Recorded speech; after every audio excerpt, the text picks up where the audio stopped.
സംസ്ഥാനത്ത് അടുത്ത 5 ദിവസം ഒറ്റപ്പെട്ട ശക്തമായ മഴയ്ക്കാണ് സാധ്യത. മലപ്പുറം, വയനാട് ജില്ലകളിൽ വ്യാഴാഴ്ചയും ഇടുക്കിയിൽ വെള്ളിയാഴ്ചയും യെല്ലോ അലർട്ടാണ്. സംസ്ഥാനത്ത് ബുധനാഴ്ച വരെ താപനില ഉയരും എന്നാണ് മുന്നറിയിപ്പ്. വിശദാംശങ്ങളുമായി ദീപക് ധർമ്മടം ചേരുകയാണ് കോഴിക്കോട് നിന്ന്. Deepak, very good morning. Kerala എന്തായാലും ചുട്ടുപൊള്ളുകയാണ്, വലിയ ചൂടാണ്. എന്തൊക്കെ തരത്തിലുള്ള മുന്നറിയിപ്പുകളാണുള്ളത്? ഇപ്പം നമ്മൾ ഈ സൺഗ്ലാസിന്റെ ഒക്കെ കാര്യം പറഞ്ഞുകൊണ്ടിരിക്കുകയാണ്. പലപ്പോഴും നമ്മളൊരു ആഡംബരമായിട്ടാണ് ഈ സൺഗ്ലാസും ഒക്കെ കണക്കാക്കുന്നത്. അപ്പം ഈ മുന്നറിയിപ്പിൽ ഇതൊക്കെ പറഞ്ഞിട്ടുണ്ടോ?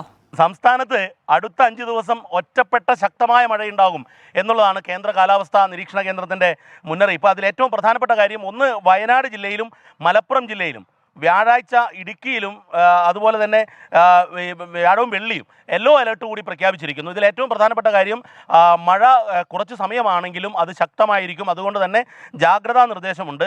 ബുധനാഴ്ച വരെ താപനില ഉയർന്നിരിക്കും എന്നുള്ളതാണ്. അത് വയനാടും ഇടുക്കിയും ഒഴിച്ചുള്ള ജില്ലകളിൽ യെല്ലോ അലർട്ട് തുടരും എന്നുള്ള മുന്നറിയിപ്പ് കൂടി വന്നിരിക്കുന്നു. ഏതായാലും ഈ വേനൽ മഴ എന്ന് കേൾക്കുമ്പോൾ തന്നെ ഒരു ആശ്വാസമാണ്. ഇപ്പം ക്രിസ്റ്റീന സൺഗ്ലാസിൻ്റെ കാര്യമൊക്കെ പറഞ്ഞ പോലെ, കാരണം അത്രയും താപനില ഉയർന്നുകൊണ്ടിരിക്കുന്നു. വയനാട് പോലും കടുത്ത ചൂടാണ് എന്നുള്ളതാണ് നമ്മുടെ ക്യാമറാമാൻ മനു ദാമോദരനൊക്കെ പറയുന്നത്. കാരണം അത്രയും ചൂടുള്ള സമയത്ത് ഒരു ആശ്വാസമായ ഒരു മഴ എത്തുന്നു എന്നുള്ളതാണ്. പക്ഷേ എന്നാൽ ജാഗ്രത പാലിക്കേണ്ടതുണ്ട്. കാരണം ഈ ശക്തമായ മഴയിൽ എന്തെങ്കിലും സംഭവിക്കാതിരിക്കാൻ വേണ്ടിയുള്ള ജാഗ്രത ഉണ്ടാകണം. മാത്രവുമല്ല, താപനിലയെ പ്രതിരോധിക്കുന്ന കാര്യത്തിലും ജാഗ്രത ഉണ്ടാകണം എന്നുള്ളത് തന്നെയാണ് കാലാവസ്ഥാ നിരീക്ഷണ കേന്ദ്രത്തിൻ്റെ മുന്നറിയിപ്പ്. ഹാഷ്മി, ക്രിസ്റ്റീന. ശരി, താങ്ക് യു ദീപക് ധർമ്മടം.